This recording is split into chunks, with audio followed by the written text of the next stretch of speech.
Welcome, everyone, back to the wrap-up. Today is September 19th, 2024. Before we dive into today's topics, take a moment to click that repost button and follow us here on X.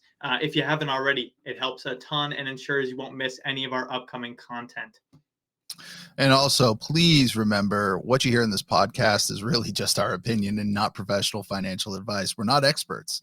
If you need specific advice, please ask someone who's a professional in that area. Listen at your own risk and always double check before making decisions based upon what we talk about. Sage, it's good to see you here. We got a little hour delay because you had some settings issues. Yeah, some technical difficulties. I was actually going to not be in this green room for this episode too, but unfortunately those technical difficulties led me directly back into it. So yeah, but we're here. We're ready to go. All right, well, let's not keep everybody waiting. Absolutely. Today's top story for the third week in a row is the LUKSO Gitcoin round. For those of you who are hearing about this for the first time, Gitcoin is a platform that allows communities to fund what matters by putting the responsibility in the user's hands. Community members can donate to projects they like and tap into available funding pools provided by the project sponsors in the round. And in our case, that is LUKSO. LUKSO has put up 25,000 licks to be given out quadratically to our community. The more wallets that participate, the better the match the projects get. As of today, there are 30 projects, and I wanted to spend some time highlighting them as fast as I can. NVO, to start us off, is a multi-chain EVM data indexing and data infrastructure solution that provides LUKSO applications, builders, and data analysts with fast, flexible access to real-time and historical data. Fantastic. Proof of Vibes, which I saw pop into the LUKSO community the other day for the first time. It seems to be a platform for IRL event loyalty programs. Great to see there. UFeed, which people around the LUKSO community have started playing around with a bit, is a decentralized social media platform built on the LUKSO blockchain, offering a customizable feed for universal profiles, these smart accounts on LUKSO. The Upstore and Upstore Shield is a decentralized app store platform built on the LUKSO blockchain, as always. It offers users a more secure and censorship-resistant and user-controlled environment for discovering and interacting with D-apps. Think of it like, an app store for these D-apps on LUKSO. There's a bunch more as well. All of these next ones have come and spoke on Lightning Talks, which is the Tuesday show that we do here at KEEZ, where people get 5 minutes to highlight whatever they'd like in whatever medium they prefer. So these Gitcoin grantees are available on our YouTube for more information. They've come and they've spoken and they've chatted with me on those live streams. First there we have Shipstone, who came to the last one. They work to allow the LUKSO community to seamlessly share their universal profiles, tokens, and assets with a mini app integrated into social media posts on Warpcast, the Farcaster client. Farcaster being arguably or not arguably the most widely adopted social media that is Web3 native. KEEZ, an open source up-to-date starter kit designed to streamline the development of mobile decentralized applications on the LUKSO blockchain. They were also in the last Lightning Talk with their friends over at Speedrun LUKSO, which is just like Speedrun Ethereum, if you're familiar with that, but on LUKSO. They're collecting developer resources, registering challenges devs face, and overall making it easier for devs to start building on LUKSO. These two, KEEZ and Speedrun LUKSO, combine for quite the force. They say that Speedrun is here to educate, while KEEZ is here to execute for developments on LUKSO. Great. Defolio is also a new project that is just launching. I say new, but they've been around for a little while. They just launched their V2, which is a place for universal profile users to manage their accounts. They're available in this Gitcoin round as well. Hashlist is a tool where anyone can curate lists of information on chain, shifting power away from algorithms and returning it back to individuals. Again, they were in the last Lightning Talks and available in this Gitcoin round. That was a really fun conversation we had there. And lastly, we have LUKSO, which is a platform on the LUKSO network where users can sign each other's profiles to demonstrate trust, identify credible individuals, and create a more transparent and reliable on-chain community. I know I'm running through these fast, but again, those last couple ones were all on our Lightning Talks, which are now on our YouTube, and you can go check out a nice 5-minute segment from each of those founders about what the project is for more information. There's also a bunch of classic teams available on the Gitcoin round here. We got classic teams like Stablecoins, who also has Sigma Core RPC services and Sigma Swap. We have Upturn, who was again featured on, I think, 2 weeks ago's wrap up. They have a long form YouTube video with us explaining the product. We got Family Clothing, Universal Page, which is an NFT marketplace on LUKSO. We got Circleade, which is from our friends Heiko. We have DeWope with Weaves, the LUKSO team building Artisan Alley, and of course, KEEZ is available in this Gitcoin round as well. Ooh, all right, got through all those. There's two more, at least, that I didn't mention, and these happen to be my two favorite that are in the round. We have LUKSO and Espanol, which is essentially just trying to take as much LUKSO content and turn it into Spanish, right? So they take written, they take video, they take any content that they can and turn it into the Spanish language to try to help people that English is not their first language.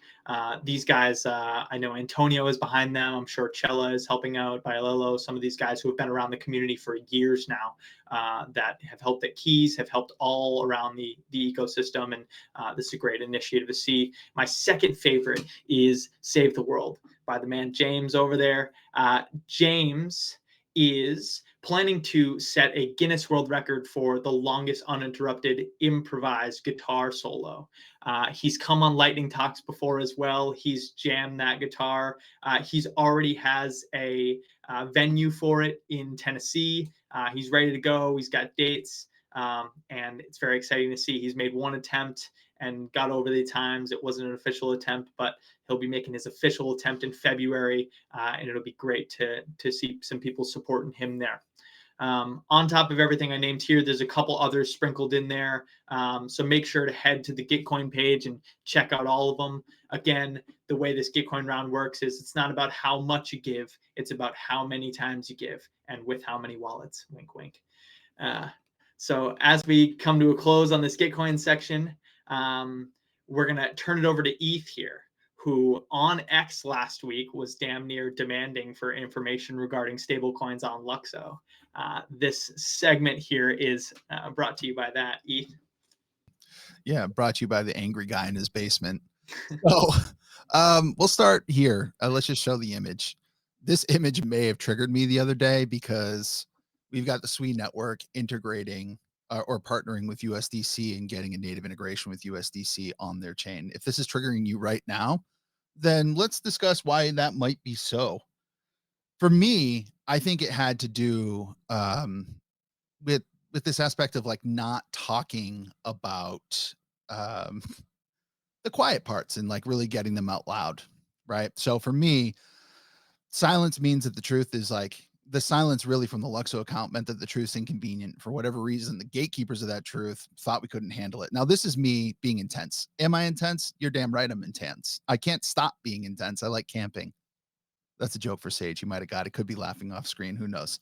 But the truth is, in the LUKSO community, we've already gone to hell. And if you reread this on the back, like at the end, it says, we are on our way back. That doesn't mean on our way back to hell. That means on our way back to real respectability. I think that there are great things going on. So I could see how this might have been misread by the community.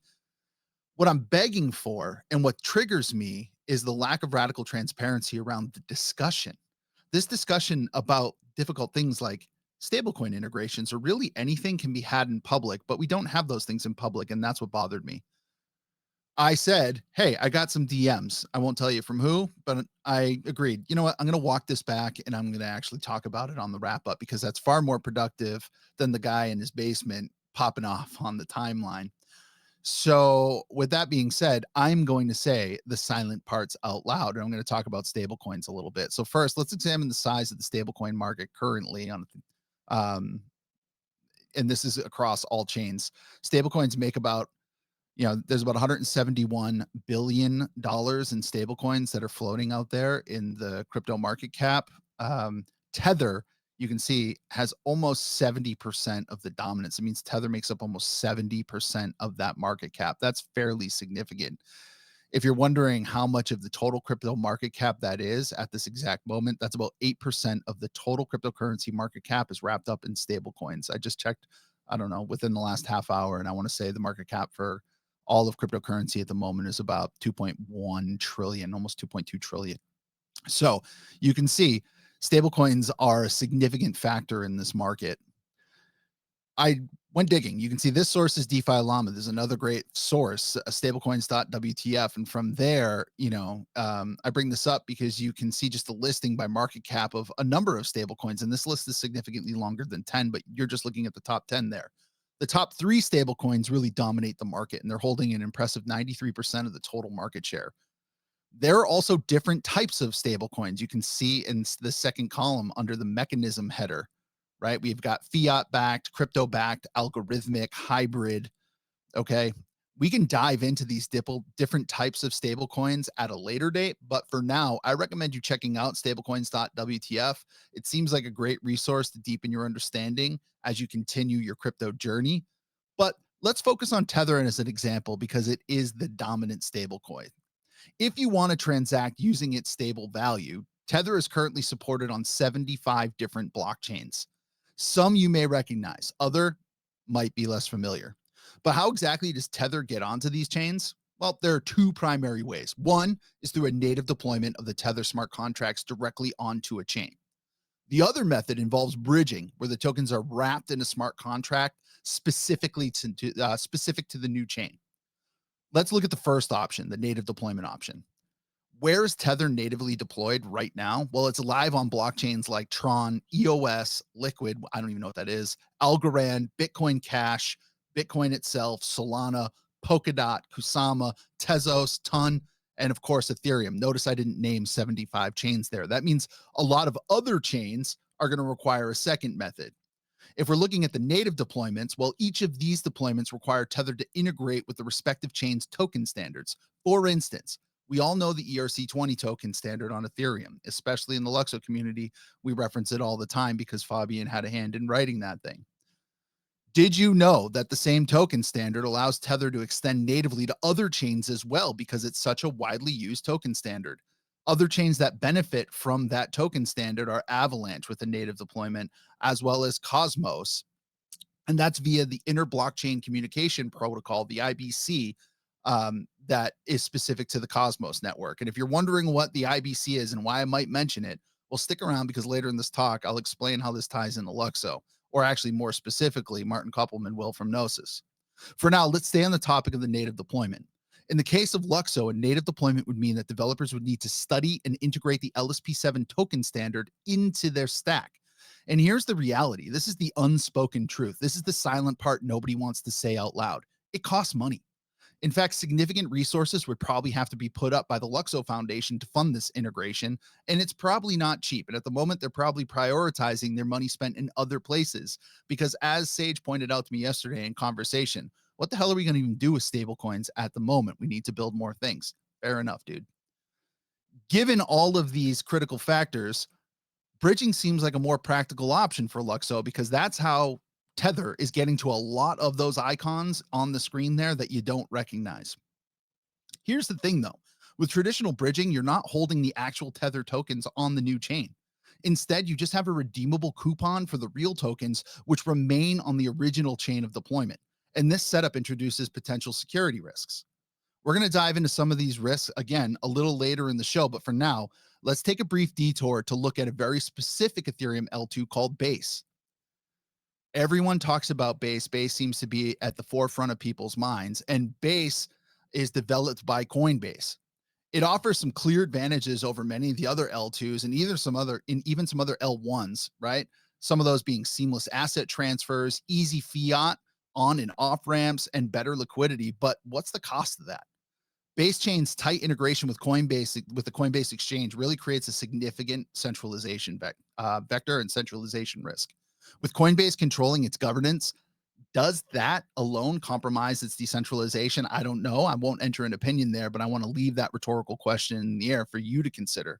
And then what happens if Coinbase faces regulatory or technical issues? As we already know, the SEC is going after Coinbase. Could it affect the entire network? Moreover, could Coinbase censor your transactions or freeze your assets that are being traded on Base Change under regulatory pressure? Does its involvement reduce privacy compared to more decentralized networks? With network stability and security tied to Coinbase infrastructure, could Base Chain become a single point of failure? We'll get on to more of the stablecoin talk a little bit later in this episode. But for now, Sage, do you have anything to add? Yeah, I got things to add. I think a lot of that stuff, when it comes to decentralization, you get a lot of people arguing, that it doesn't really matter, especially if we're talking about mainstream adoption, right? And a lot of these issues, you have that they're not an issue until they are an issue, right? Until they show their head and until people have to start dealing with them, right? Which is, we have an example of that happened over the weekend. Now, that doesn't directly deal with stablecoins, but it does directly deal with base potentially being able to use some of its centralized powers to um, wield them over people when they shouldn't be able to, right? So over the last weekend, we had a whole bunch of bad decisions from the base team lead, or sorry, the base mods, which led to over 5,000 people potentially getting their discords banned. In a decentralized world like we supposedly live in, these things should not happen. Here's a quick TLDR to get everyone up to speed. A member of the Okeki PFP project, we're going to call it OK for the rest of this, named Haiku, jumped into the base Discord and sent a couple messages which were promptly met with a ban from a base moderator. The messages are shown on screen here. As you can see, very much not something that should have been met with a ban. The moderator claimed that this individual shared a link, which is against the server's terms, but that doesn't appear to be the case. A new moderator then jumped in and unbanned Haiku promptly. But then later, Haiku and a couple other OK friends entered into a conversation in the Discord and were met with another ban.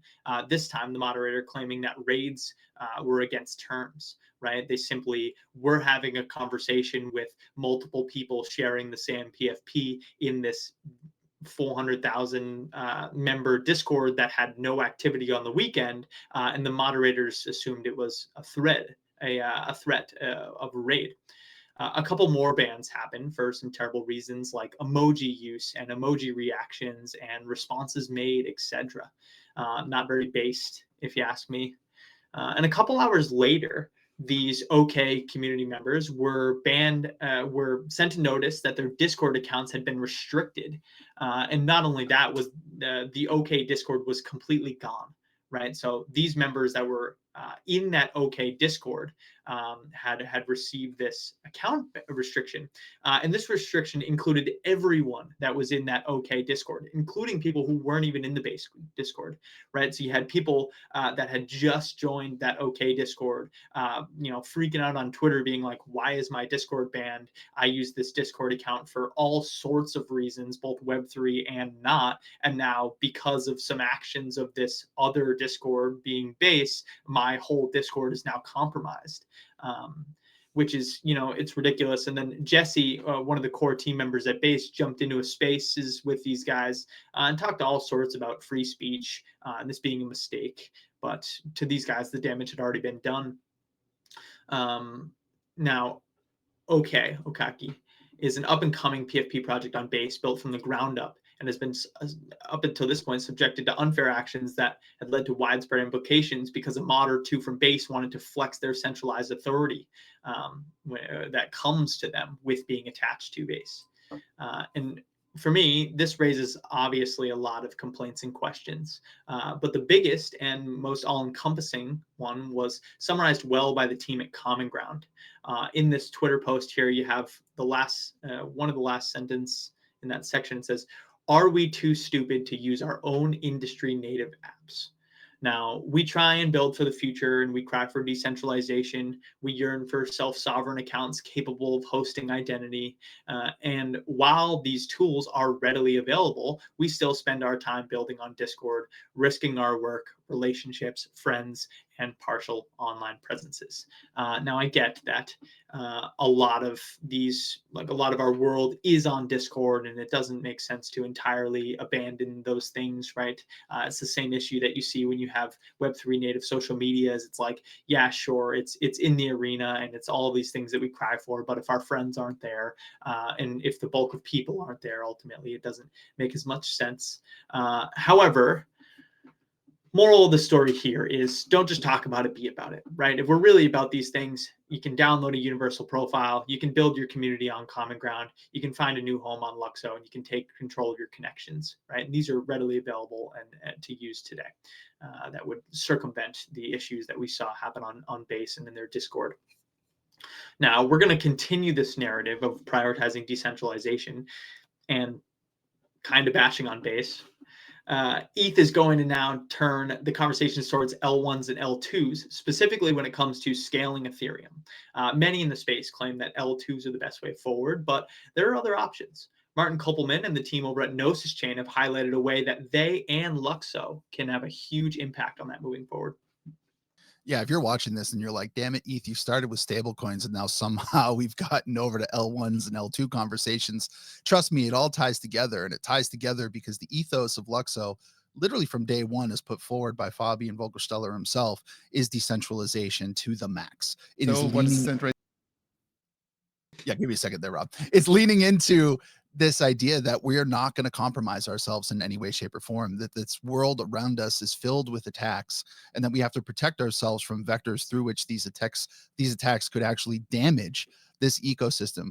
This ecosystem, meaning LUKSO, right now, specific to LUKSO, is being built to be anti-fragile against the any type of centralized attack that could limit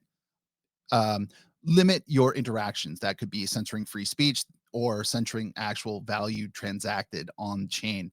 Now, in this case here, let me introduce the talk from Martin Koppelman. The conversation around layer ones and layer two solutions is really pivotal to the future of blockchain scalability.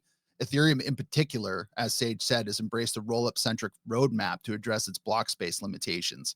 With the recent Denkun hard fork, which actually just was successfully done on the LUKSO testnet, the Denkun hard fork came last year or earlier this year for the Ethereum mainnet.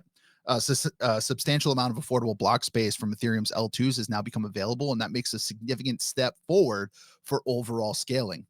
L2 solutions tackle Ethereum's scalability challenges by really processing transactions off of the L1 while preserving security. These solutions alleviate the burden on Ethereum's mainnet by handling those transactions separately and then settling them back to the L1 in one singular transaction. This method allows for more transactions to occur without overwhelming the network, and it effectively lowers fees for the user on the L2 and then increases the overall transaction speed because you can take advantage of the consensus mechanisms as they differ on the L2 network, the specific L2s, and not just consensus, the execution as well. Now, L2s offer a scalable alternative to other chains, and they minimize risks associated with bridging, but there are trade-offs, and not all bridges are built the same. In fact, L2 specifically introduced this idea of sequencers and multi-sig upgrades, and those may not be as secure as you think. In fact, you might just be drinking the Kool-Aid that some influencer has sent out to you without actually critically thinking about it. So this morning, we wanted to expand the discussion by including insights from Gnosis Chain co-founder Martin Koppelman.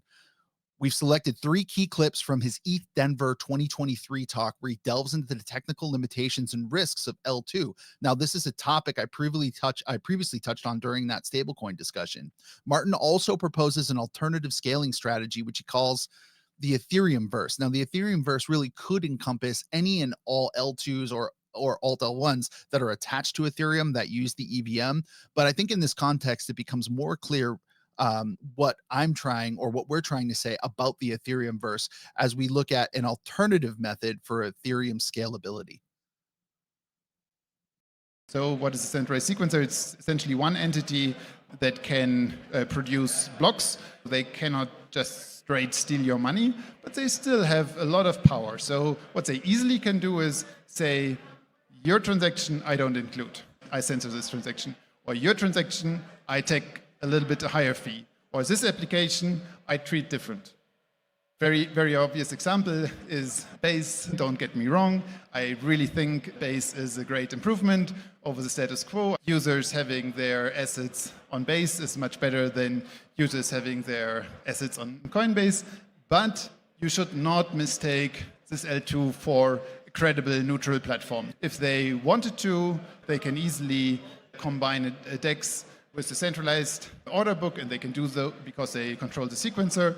And well, then good luck competing with another DEX on this platform. So again, it's absolutely a good platform to have, but it's certainly not a neutral platform. I think there's a very, very real risk that sequencers will have to follow sanctions or even go so far that they require users to KYC and only process transactions from KYC users. All right, I should have given you this foundational knowledge before the clip, but sequences or entities are operators responsible for managing the ordering and or execution of transactions in the layer 2 solutions. They batch and then really process these transactions off of the L1, so it happens at the L2 level, and then they submit those transactions back down to the layer 1. In this case, it would be Ethereum. In most L2 systems, sequencers are centralized, and that means a single entity or small group of entities could really control the transaction ordering and processing. And in this case here, it's absolutely true. They could integrate a DEX run by Base itself, by Coinbase itself, and at that point, there's no guarantee that you have a credibly neutral system where any participant is given equal access and equal rights to what is actually happening in this ecosystem. Now, before we get to video number 2, let's take a moment to set the stage by exploring the concept of what credible neutrality really means, because that's what Martin just brought up. As an ethos, credible neutrality ensures that no single user, transaction, or use case is unfairly prioritized. Like I said, technically, this is achieved by decentralizing block space. It means it's secured by a highly distributed set of validators on the L1, making it accessible to all in an impartial, transparent, and decentralized way. When we talk about leveraging Ethereum security by L2s, that means they are leveraging that decentralized suite of validators that sits on the L1. In fact, L2s often don't have that at all, right? And that is what Martin is highlighting here. Now, who does have those? Well, Gnosis has a whole bunch of validators, over 100,000, and LUKSO also has over 100,000 validators spread across many nodes globally, making it an anti-fragile system where there is credible neutrality. In this case here, before we get to video number 2, when we shift our focus to L2 protocols, things even get really more complex. It's not as simple as just talking about sequencers and decentralized validators. There's actually other vectors of centralization. Right now, the changes in many of these protocols are executed just through multi-sig wallets.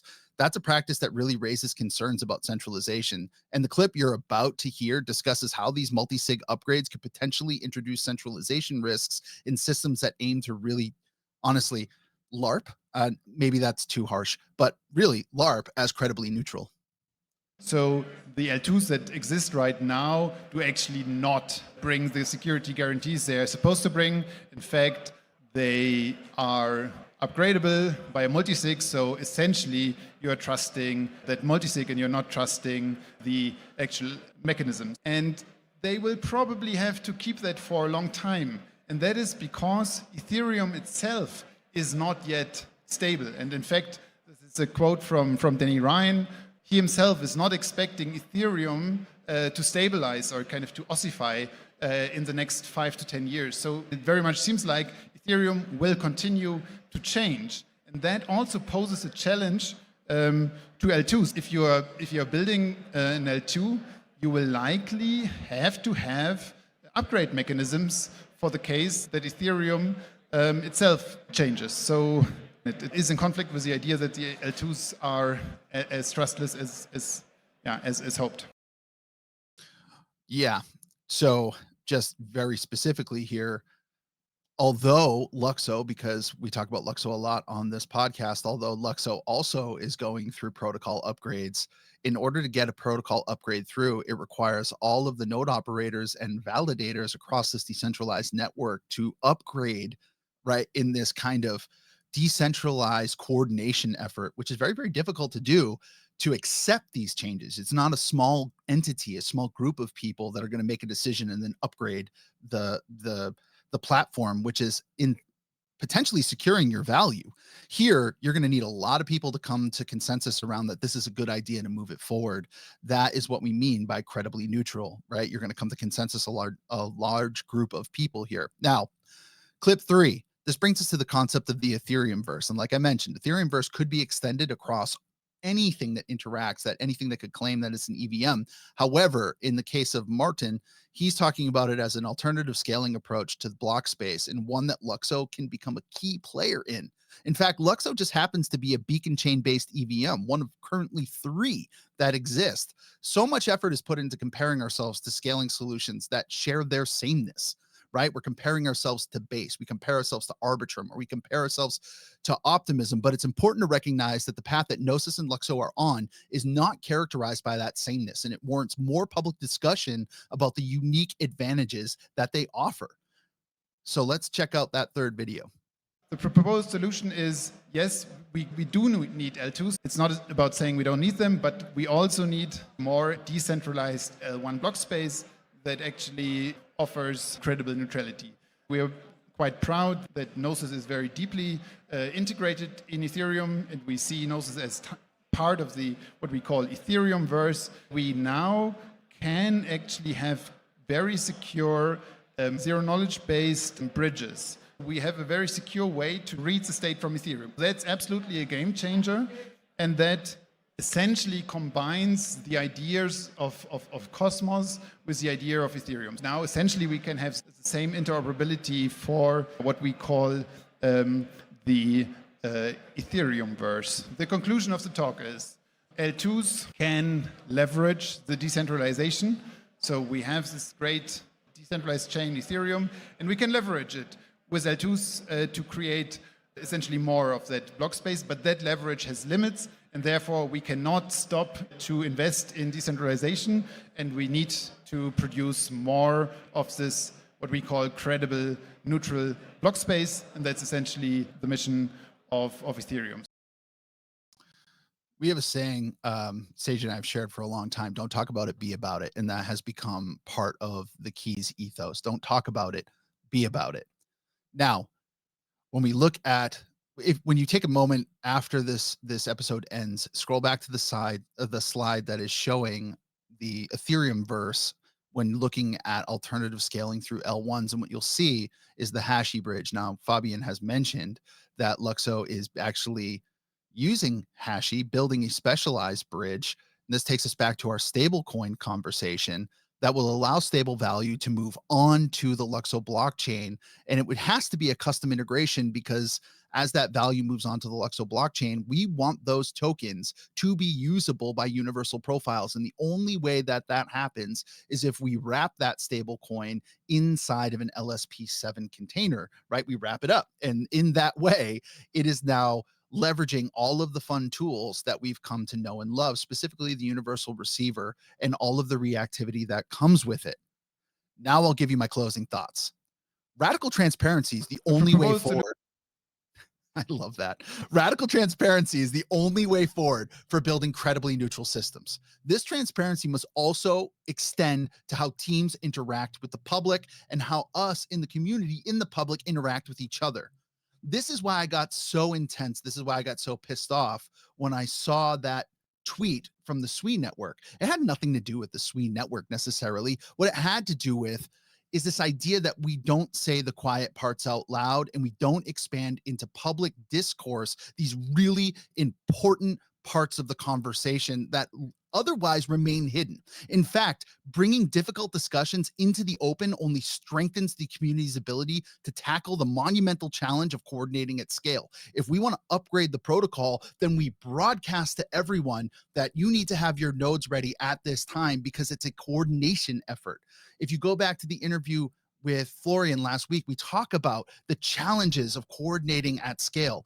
And if we're looking at coordinating a community at scale to understand the challenges that we're facing as we're building an ecosystem whose ethos is founded, the pillars of it is credible neutrality and decentralization, then damn it, what we need is radical transparency around all topics, and we need to talk about them. The one thing I'll walk back is maybe it's not the team's it's not the team's responsibility, right? Quote unquote, the team, whoever that is, to discuss these topics. Maybe it's us in the community that has to have radical transparency and bring these conversations onto the timeline and into our group chats and into our discords, so we can have these clear communication with each other, right? These clear discussions with each other about what are the limitations, what are the pinch points, what are the opportunities, what are the challenges? And in that way, we can overcome them. If you refer back to when I showed you stablecoins.wtf, there are 5 different types of stablecoins out there. And maybe we're waiting for the bridge that will come and unlock value that can move interchain. But there is nothing that stops us from deploying other types of stablecoins on this within this ecosystem, except for the coordination around how to get that done, be it monetary or skill. So those are my closing thoughts today. That is what really got my go, and that's what caused the reactivity. It has nothing to do with anyone dropping the ball. It has to do with the fact that I don't see these conversations out in public and I can't interact with them. So I'm not going to wait for anyone to have those conversations anymore. I'm just going to have them and bring them to the table. And that's what you can always count on from us here at KEEZ. We're going to have those conversations in public. Absolutely, man. You're spitting facts this Thursday. I think, yeah, that was a great addition. That's what I was going to add, is that it doesn't necessarily need to come from the team, right? We can't just wait for them to start these narratives. We can't wait for them to put these conversations in a place. We need to do it ourselves. And again, that's exactly what we're here to do. We're here to push narratives. We're here to put this sticky stuff into the open so we can start talking about it. I mean, this narrative with the Ethereumverse in relation to LUKSO is super strong. And the fact that I haven't been privy to it for very long is a shame. So I'm really glad we're bringing it up here. Yeah, I want to add just one more thing, man. Like I said, in a sea of sameness, don't be afraid of what makes you different or unique. And that's what we need to start leaning into. Wish that was on the other side. Yep. Listen to this guy here. All right, I'll wrap this thing up here, ETH. Great episode this week. Thanks, everyone, for listening. If you're looking for more KEEZ content, check out our Sunday newsletters where we cover all the need-to-know info from the past week in LUKSO. Live in our Common Ground, like I mentioned a couple times during the show. We have Lightning Talks, which is a collection of 5-minute presentations from LUKSO community members. The last episode was great. ETH said it was our best episode ever, and we've had upwards of 20 of those Lightning Talks. Actually, I think the last one was 20, but it was a great episode. A lot of builders on there. On our site, keez.space, you can catch a bunch of blog posts by myself. And every Monday, we got medium rare from Beef Banks. If you enjoyed this video, don't forget to hit that like button. And if you want to see more content like this and follow these narratives that we're going to work to push hard in the LUKSO ecosystem, make sure you subscribe and turn on notifications so you never miss an update. Thanks for all the support.